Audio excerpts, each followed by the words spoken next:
Hello friends, welcome to my YouTube channel rehab with Bose. আর আমি প্রলয় আছি তোমাদের সাথে আমার ছাদ বাগান থেকে। প্রতিদিনের মতো আজও আরেকটা শীতকালীন ভিডিও নিয়ে আমি চলে এসেছি তোমাদের সামনে। তো দেখো, আজকের ভিডিওটা হচ্ছে আমার ব্যাকসাইডে যে চকমকে ফুলটা তোমরা দেখছো, যে ফুলগুলো তোমরা দেখছো, সেটা হচ্ছে গাঁদা। তো এই গাঁদা ফুল কিন্তু খুবই কমন একটা ফুল, এবং কিছু কিছু গাঁদার ভ্যারাইটি আছে যেগুলো মোটামুটি সারা বছরই ফোটে। তো এই যে ভ্যারাইটিগুলো তোমাদেরকে আমি এখন দেখাবো, এগুলো হচ্ছে মেনলি ইনকা ভ্যারাইটি। এগুলো কিন্তু শুধু শীতকালেই ফোটে। তো তোমরা কীভাবে তোমাদের ছাদ বাগানে এইরকম পরিমাণে গাঁদা ফোটাবে তার একটা ধারণা, তার একটা আইডিয়া, বেসিক আইডিয়া আমি তোমাদেরকে আজকে দেবো, শেয়ার করব, এবং পুরো পুঙ্খানুপুঙ্খ ডিটেলস আমি তোমাদেরকে বলবো। টব নির্বাচন থেকে শুরু করে, মাটি তৈরি থেকে শুরু করে, কি খাবার প্রোভাইড করবে, কেমন জায়গায় রাখবে, এন্টায়ার ডিটেলসটা কিন্তু আমি তোমাদের সাথে আজকে শেয়ার করব। তো তোমরা যারা চাইছো ভিডিওটা শেষ পর্যন্ত দেখতে, তাদেরকে একটাই রিকোয়েস্ট, তোমরা ভিডিওটা না টেনে শেষ পর্যন্ত দেখো। গাঁদা ফুল সম্বন্ধীয় সমস্ত তথ্য তোমরা এই ভিডিওতেই পেয়ে যাবে, এই গ্যারান্টি আমি দিতে পারি।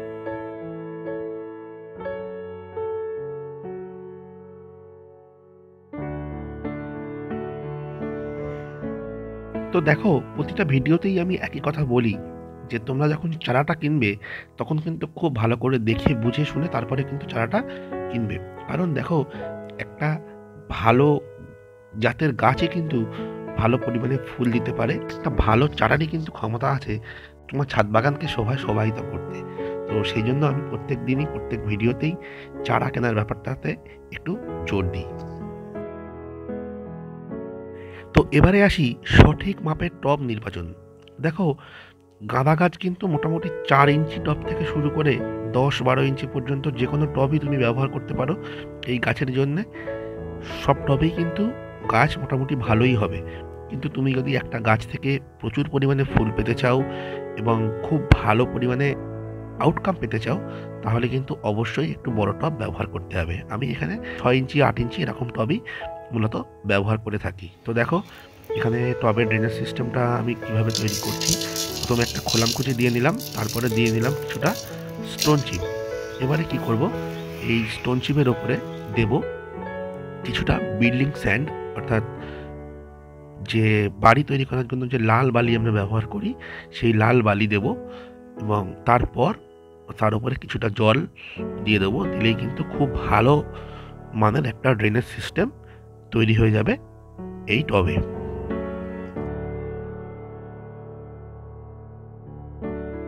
দেখো, মাটি তৈরি করার শুরুতেই তোমাদের একটা কথা বলি, এই গাঁদা গাছ কিন্তু গাছের গোড়ায় জল জমে থাকা একদমই পছন্দ করে না। তো সেই জন্য কিন্তু একটু ওয়েল ড্রেনেজ সয়েল অবশ্যই বানাতে হবে। তো তার জন্য তুমি কি নেবে, তুমি এখানে নেবে 30% গার্ডেন সয়েল এবং 30% নেবে কম্পোস্ট সার। এই কম্পোস্ট যে সারটা তোমরা ইউজ করবে, এটা যদি 1 বছরের পুরনো পাতা পচা সার হয় তাহলে সেটা খুব ভালো হয়। এবং এর সাথে তোমরা মেশাবে 40% সিলভার স্যান্ড, অর্থাৎ নদীর সাদা বালি, এবং 1 চামচ করে ফসফেট, 1 চামচ হাড় গুঁড়ো, 1 চামচ শিংকুচি। এই মোটামুটি ইনগ্রিডিয়েন্টস, এগুলো দিয়েই তুমি একটা খুব সুন্দর করে গাঁদা গাছের জন্য একটা মাটি তৈরি করতে পারবে। এবং কম্পোস্ট হিসাবে তোমরা যদি পাতা পচা সার না পাও, সেক্ষেত্রে কাউডাং কম্পোস্ট এবং ভার্মি কম্পোস্ট ইউজ করতে পারো। কেন আমি পাতা পচা সারের কথাটা বললাম সেটা আমি একটু পরে বিস্তারিতভাবে বলছি। তো চলো, মাটি তৈরির পর এবার যেটা করণীয় সেটা হচ্ছে গাছ প্রতিস্থাপন। তো খুব সন্তর্পণে ছোট চারা তোমরা ভালো করে গাছটা প্রতিস্থাপন করবে, করে 2-5 দিনের জন্য গাছটাকে একটা সেমি শেড এরিয়াতে রাখবে। তাহলে কী হবে, গাছটা সেট হয়ে যাবে। তারপর তোমরা দিনে যেখানে 6 থেকে 7 ঘন্টা রোদ্দুর পায় সেরকম জায়গাতে নিয়ে আসবে। এবার গাছটাকে কি করে বুশি করবে। দেখো, গাছে যখনই কুঁড়ি চলে আসবে, প্রথম যে কুঁড়িটা, সেই কুঁড়িটাকে তোমরা এইভাবে হাত দিয়ে পিঞ্চিং করে দেবে। আশা করি তোমরা দেখতে পেয়েছো বা বুঝতেও পেরেছো কীভাবে পিঞ্চিংটা করতে হয়। গাঁদা গাছে কিন্তু এই কাজটা মাস্ট করতে হবে, তা না হলে কী হবে, এই ছোট ছোট গাছে একটা করে বড় বড় ফুল হবে, হয়ে কিন্তু আর ফুল হবে না। আর যখনই তোমরা এই কাজটা করবে, এই কাজটা করার পর কিন্তু গাছটা খুব বুশি হবে এবং এই কাজটা করার পরে কিন্তু গাছের খাবারও ঠিকঠাক করে প্রদান করতে হবে। তো এবারে চলো দেখে নিই যে গাঁদা গাছের উপযুক্ত খাবার কি, অর্থাৎ কি কি খাবার আমরা গাঁদা গাছে প্রদান করব। তো দেখো, গাঁদা গাছের অন্য সব প্রিয় খাদ্যগুলির মধ্যে অন্যতম হলো হিউমিক অ্যাসিড। এই হিউমিক অ্যাসিড যে কোনো সারের দোকানে তোমরা পেয়ে যাবে, না হলে অনলাইন সাইটগুলোতেও দেখতে পারো, তোমরা সেখানে পেয়ে যাবে। এখন এই হিউমিক অ্যাসিডটা কি? এই হিউমিক অ্যাসিডটা হচ্ছে এক প্রকার হিউমাস। আর এই হিউমাস কোথায় তৈরি হয় বা কিভাবে তৈরি হয়? যে পাতা থেকে, গাছের পাতা পড়ে যায়, পড়ে গিয়ে পচে সেখান থেকে কিন্তু হিউমাস তৈরি হয় এবং সেই হিউমাসগুলোকে সংগ্রহ করেই কিন্তু হিউমিক অ্যাসিড তৈরি করা হয়। তো সেই জন্যই আমি প্রথমে তোমাদেরকে ওই কথাটা বললাম যে কম্পোস্ট যদি তোমরা পাতা পচা সার ব্যবহার করতে পারো তাহলে খুব ভালো হয়। তো হিউমিক অ্যাসিড তোমরা কীভাবে ব্যবহার করবে? হিউমিক অ্যাসিড কিন্তু গুঁড়ো আকারে কিনতে পাওয়া যায়, আবার লিকুইড আকারেও কিনতে পাওয়া যায়। তোমরা গুঁড়ো আকারে যেটা পাওয়া যায় সেটা ব্যবহার করবে। 1 লিটার জলে 5 গ্রাম অর্থাৎ 1 চামচ পরিমাণ এটা মেশাবে। মিশিয়ে 15 দিন পর থেকে, মানে গাছ প্রতিস্থাপন করলে তার 15 দিন পর থেকে প্রত্যেক 15 দিন অন্তর অন্তর গাছের গোড়ায় 100 থেকে 200 ml করে এই জলটা তোমরা প্রোভাইড করবে। এবং এছাড়া 10 দিন অন্তর পাতলা খোলের জল, সাথে যে ডিএপি, যে খাবারটা তোমরা চন্দ্রমল্লিকা বা অ্যাস্টার এই সমস্ত গাছগুলোতে দিয়েছো, যেভাবে দিয়েছো সেটা ওই ভিডিওতে আমি ডিটেলসে বলেছি, এখানে ডিটেলসে বলছি না। ওই ভিডিও থেকে তোমরা একটু দেখে নাও, তার লিঙ্ক আমি ডেসক্রিপশান বক্স, আই বাটন দিয়ে দিচ্ছি। তো পাতলা খোলের জল, তার সাথে 1 চামচ ডিএপি মিশিয়ে সেই জলটাকে আবার 5 থেকে 6 লিটার জলের সাথে মিশিয়ে তোমরা প্রত্যেকটা গাছের গোড়ায় 200 থেকে 300 ml করে প্রোভাইড করো। এবং এছাড়া আরেকটা কাজ এখানে তোমাদেরকে করতে হবে। দ্বিতীয়বার গাছে কুড়ি আসার পর, অর্থাৎ যখন ব্লুমিং টাইম শুরু হবে, সেই সময় থেকে তোমরা 10 দিন অন্তর অন্তর 1 চামচ লাল পটাশ 1 লিটার জলে গুলে 100 ml করে জল প্রত্যেকটা গাছের গোড়ায় দেবে। এইটা ওই ব্লুমিং টাইমের যে 10 থেকে 20 দিন, এই সময়তেই তোমরা করবে। অর্থাৎ 10 দিন পরে একবার করবে, আবার 10 দিন পরে একবার করবে, জাস্ট 2 বার করবে, বেশিবার করার দরকার নেই।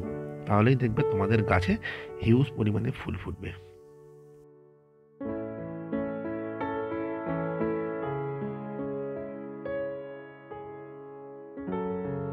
দেখো, এখানে কীটনাশক ব্যবহারের ক্ষেত্রে আমি একটা কথা তোমাদেরকে বলছি। গাঁদা গাছে কিন্তু একটু পোকামাকড় বেশি হয়, তো এখানে তোমরা কাকা অ্যাজ ইউজুয়াল ইউজ করতে পারো, কিন্তু গাঁদা গাছের জন্য যদি তোমরা রোগর প্লাস ইউজ করো সেটা সবচেয়ে বেস্ট হবে। ওই একই রকমভাবেই তোমরা ইউজ করবে। 1 লিটার জলের মধ্যে 30 ml দেবে, তারপরে ভালো করে সেটাকে মিশিয়ে প্রত্যেকটা গাছে খুব ভালো করে স্প্রে করে দেবে। তাহলে দেখবে তোমার গাছ রোগমুক্ত থাকবে এবং পাতাতে বা ফুলে যে সমস্ত পোকামাকড় আক্রমণ করে সেই আক্রমণগুলো থেকে তোমার গাছ অনেক ভালো থাকবে। তোমরা আমার গাছের অবস্থা দেখতে পাচ্ছ। দেখো, আমি তোমাদেরকে আগের ভিডিওতেও বলেছি আমি কোনো কীটনাশক সেভাবে ইউজ করি না, বিশেষ করে শীতের গাছে তো করিই না। তো আমার গাছে খুব একটা অসুবিধা হয় না। দেখো, গাছগুলো এত ফুল দিয়েছে, এরপরে যদি একটু অর্ধেক পোকামাকড় হয় তো হোক, সেই জন্য আমি আর করি না। তো তোমরা যদি পুরোটা ঠিকভাবে করতে চাও তাহলে তোমরা কিন্তু এই কাজটা অবশ্যই করতে পারো। অন্তত ফুল হওয়ার পর বা ফুল হওয়ার কিছু আগে করাটাই বেস্ট হবে। ফুল যখন দেখছো যে মোটামুটি কুড়ি চলে এসছে, পাশের গাছটায় দেখো, এরকম টাইমের থেকে তোমরা একটু স্প্রে করতে থাকলে, ওই 10-15 দিন অন্তর অন্তর একবার করে করলে, তাহলেই দেখবে তোমাদের গাছ খুব ভালো থাকবে এবং সতেজ থাকবে। তো চলো, ভিডিও বেশি দীর্ঘায়িত না করে আজকের মতো ভিডিওটা এখানেই শেষ করছি।